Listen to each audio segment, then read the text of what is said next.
Adidas Originals has landed in the Sandbox Metaverse with a plan to build their first immersive and always-on virtual experience in their brand new 12x12 estate. We can't wait to join them as they take their first steps into a brave new world of originality. Adidas teased a relationship with the Sandbox on Twitter, and the Sandbox's native token, Sand, rallied 25%.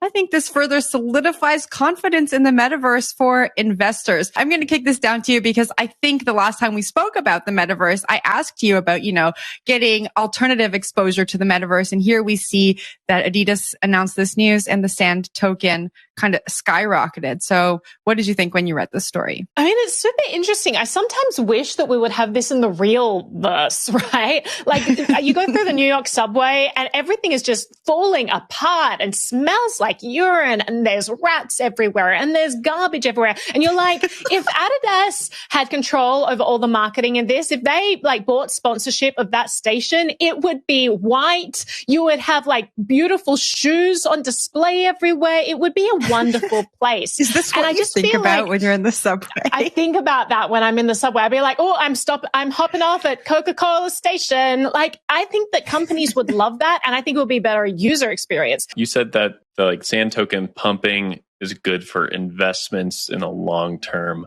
of the metaverse, which seems dubious. I feel like this could be I feel like metaverse tokens could be this year's ICOs.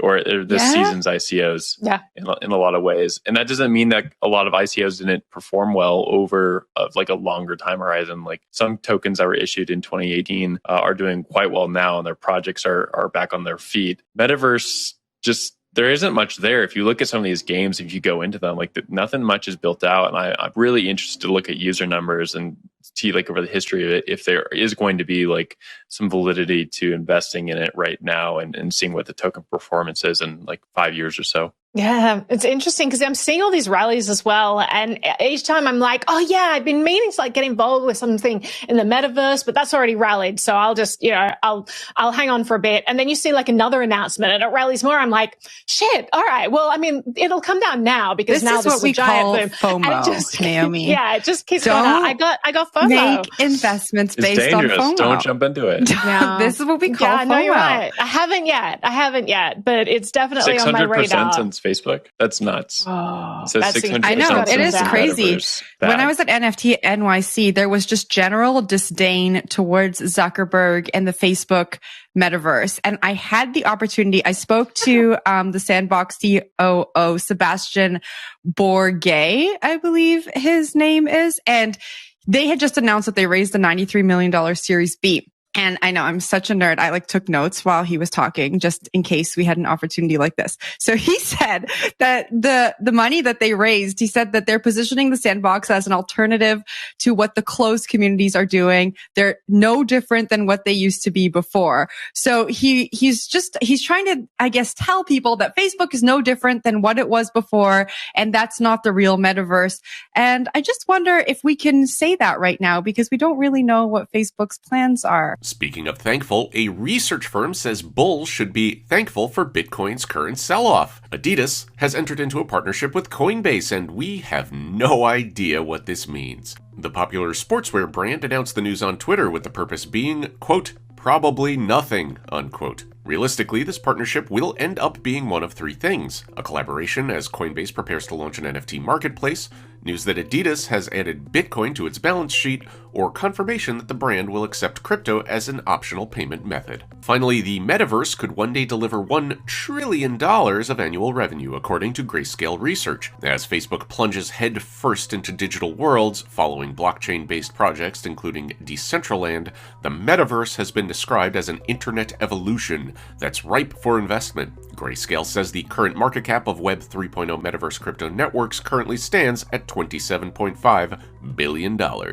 2020, the gaming industry has generated more than $150 billion. And it's only a matter of time that the crypto gaming industry will catch up to it, if not surpass it. Now that crypto gaming is including functionalities like GameFi, where you can actually make money from playing the game, which is what nowadays we refer to as play to earn. The crypto gaming sector is only going to receive more investment and more participation.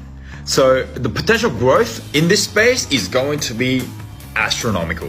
What in the world is Axie Infinity, Chris? Well, I think the picture on the right there, does it a lot of service. So it's a gaming platform. It's the actual token AXS. I believe it's Axis. It's got a different name. The actual token. It's essentially a blockchain based game, and users can. There's 2 million active daily users that use this game, use this platform. It's a play to earn platform rather than what a lot of games are. It's a pay to play these days.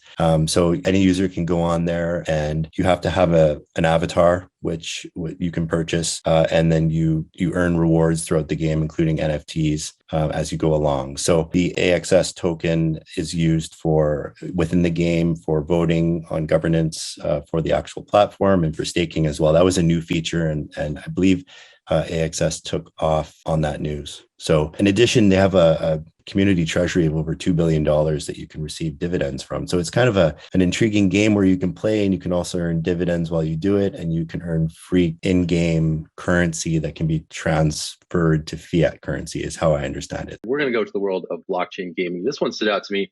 I'm not super familiar with Forte, but somehow they've raised $725 million on the strength of some of the excitement around the concept of blockchain gaming and play to earn and all that jazz. I mean, when you see a number like this from a project like this, what's your initial thought? What's driving this excitement? Well, I've never heard of this company either, but I think that if we just look at the news in the last few months, I think everyone's making their big bets on crypto and gaming and the metaverse. And so this just speaks to that. And when I think about this, I know, Zach, you weren't here yesterday, but we spoke about gamers' disdain for crypto and NFTs, the Discord community saying they absolutely do not want crypto. They do not want NFTs. And so I start thinking about the actual gaming community. If they don't want crypto and NFTs, have we created another barrier here for people? Like now, people who are not native to gaming, not native to crypto, there are these big metaverses being built. How do we get those people there, and how do we overcome the barriers? A lot of these games that are being launched, like Axie Infinity, you need money to buy the NFTs to play. And so now I think we've created a whole bunch of new barriers when it comes to gaming in the metaverse, and there's a lot of money going in to solve those problems. But I wonder what it's going to take for the mainstream non-native gamers to get there. Looking for problems under every rock. I'm looking at this headline and seeing a lot of money. They're doing great. That's mainstream adoption right there.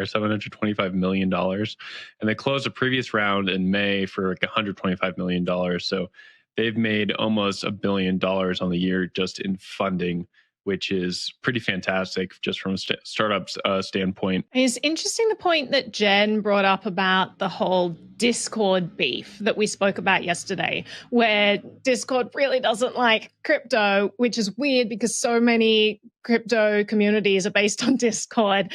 And we had the CEO of Discord saying that they might potentially integrate Ethereum via a screenshot, and then rolled that back and said, no, actually, we're not going to. And then they got so much pushback from the Discord community.